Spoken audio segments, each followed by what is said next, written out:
Господин президент, спасибо большое, что согласились поговорить с Bloomberg.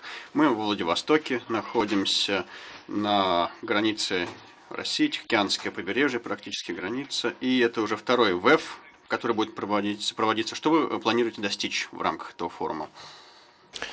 Это способ привлечь внимание наших партнеров, потенциальных инвесторов к Дальнему Востоку России.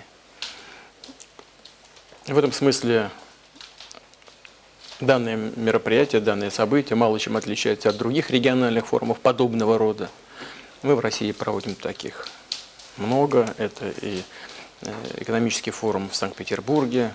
Обычно мы проводим его летом, в начале лета. Это экономический форум в Сочи. Дальний Восток для нас имеет особое значение, имея в виду приоритетность развития этого региона.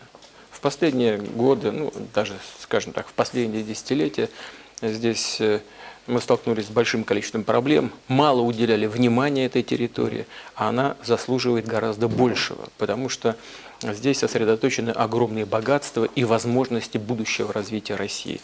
Но не только развитие России как таковой, но и развитие всего региона АТР, потому что эта земля очень богата природными минеральными ресурсами. Обычно, когда мы говорим о Дальнем Востоке, мы имеем в виду и, собственно, Дальний Восток. Это Приморский край, Хабаровский край, это Камчатка, это Чукотка. Но это и так называемая Восточная Сибирь. Вот если все это вместе взять, то вся эта земля содержит колоссальные ресурсы. Это и нефть, это газ, это, скажем, 90% запасов российского олова, 30% запасов российского золота, 35% запасов леса. Здесь добывается 70% российской рыбы в этих водах. И это регион, где достаточно развита инфраструктура транспортная, железнодорожная. Мы в последние годы активно развиваем автомобильные сообщения. И огромный потенциал возможности развития авиационной промышленности, космической промышленности. Если вы обратили внимание, мы запустили в одном из регионов Дальнего Востока новый российский космодром. Здесь традиционно развивается, как я уже сказал, авиация, в том числе и боевая авиация. Известные во всем мире самолеты СУ производятся именно на Дальнем Востоке России. Наконец, мы возобновляем здесь производство морских судов, прежде всего гражданского назначения. Вот только сегодня я присутствовал при начале работы одной из очень перспективных площадок в этом плане. И это очень хорошая возможность для обмена в гуманитарном плане с нашими соседями. Мы предполагаем здесь развивать музыку, театральную деятельность, выставочную деятельность. Совсем недавно прошли концерты нашего выдающегося музыканта, дирижера господина Гергиева. Мы открываем здесь филиал Мариинского Петербургского театра. Планируем здесь открыть также филиалы Петербургского Эрмитажа, Вагановского училища балетного.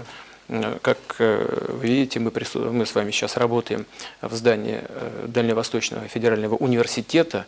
Думаю, что вы тоже смогли оценить масштаб этого учебного заведения. Здесь уже тысячи молодых людей из зарубежных стран учатся, большое количество иностранных преподавателей.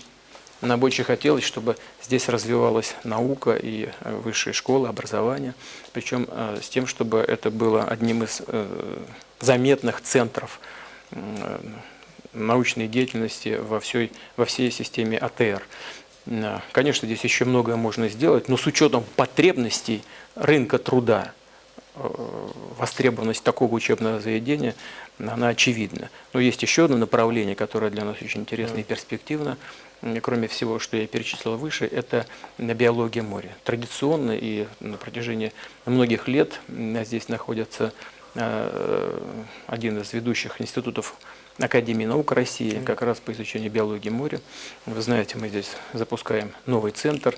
При нем мы построили океанариум, который должен быть не просто площадкой для публики, которая думаю, будет получать удовольствие от общения с живой природой, но это еще и часть вот этого самого института биологии моря. Здесь складывается интересный, перспективный кластер, и нам бы очень хотелось, чтобы наши потенциальные инвесторы, наши коллеги из зарубежных стран, прежде всего из стран ЭТР, знали о нем больше. Один из гостей, это премьер-министр Японии Абе, он приезжает в Владивосток, и кажется, что намечается политическая сделка, можно так сказать.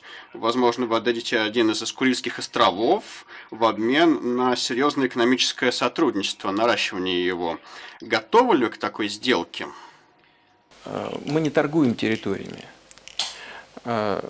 Хотя проблема заключения мирного договора с Японией является, конечно, ключевой.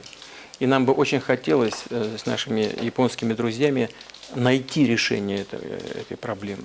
У нас еще в 1956 году был подписан договор, и на удивление он был ратифицирован и Верховным Советом СССР, и японским парламентом. Но затем японская сторона его отказалась выполнять, ну а затем и Советский Союз как бы свел тоже на нет все договоренности в рамках этого договора. Несколько лет назад японские коллеги попросили нас вернуться к обсуждению этой темы. И мы это сделали, мы пошли навстречу. Вот за предыдущие пару лет, не по нашей инициативе, а по инициативе японской стороны, фактически эти контакты были заморожены, но вот сейчас наши партнеры проявляют желание вернуться к обсуждению этой темы. Речь не идет о каком-то обмене, о каких-то продажах. Речь идет о поиске решения, при котором ни одна из сторон не будет чувствовать себя в накладе, ни одна из сторон не будет чувствовать себя не побежденной, не проигравшей. Ну, а вы сейчас к этой сделке близко подошли, ближе, чем в 1956 году? Я не думаю, что ближе, чем в 1956 году, но во всяком случае мы возобновили диалог на этот счет и договорились о том, что наши министры иностранных дел и соответствующие эксперты на уровне заместителей министров активизируют эту работу. Конечно, это всегда является и предметом обсуждения и на уровне президента России, и премьер-министра. Я уверен, что когда мы будем встречаться с господином Абе здесь, во Владивостоке, мы также будем эту тему обсуждать. Но для того, чтобы ее решить, она должна быть очень хорошо продумана и подготовлена, повторяю еще раз, на принципах не нанесения ущерба, а наоборот на принципах создания условий для развития межгосударственных связей на длительную историческую перспективу.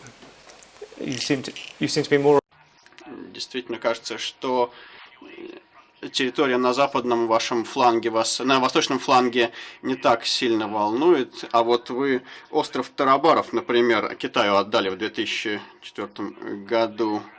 А вот Калининград, например, может тоже отдать? Значит, мы ничего тоже не отдавали. Это были территории, которые являлись спорными, и в отношении которых мы вели переговоры с Китайской Народной Республикой в течение 40 лет. Я хочу это подчеркнуть, 40 лет. И в конце концов нашли компромисс. Часть территории окончательно закреплена за Россией, часть территории окончательно закреплена за Китайской Народной Республикой. Хочу подчеркнуть, что это стало возможным исключительно, это очень важно, на фоне очень высокого уровня доверия, которое сложилось к тому моменту между Россией и Китаем. И если мы добьемся такого же высокого уровня доверия с Японией, то и здесь мы можем найти какие-то компромиссы. Но есть принципиальная разница между вопросом, связанным с японской историей и, скажем, с нашими переговорами с Китаем.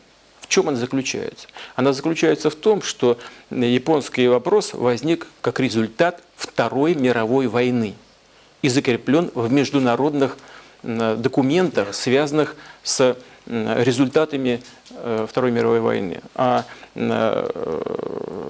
наши дискуссии с китайскими друзьями по пограничным вопросам ничего общего со Второй мировой войной и с какими-нибудь военными конфликтами не имеет.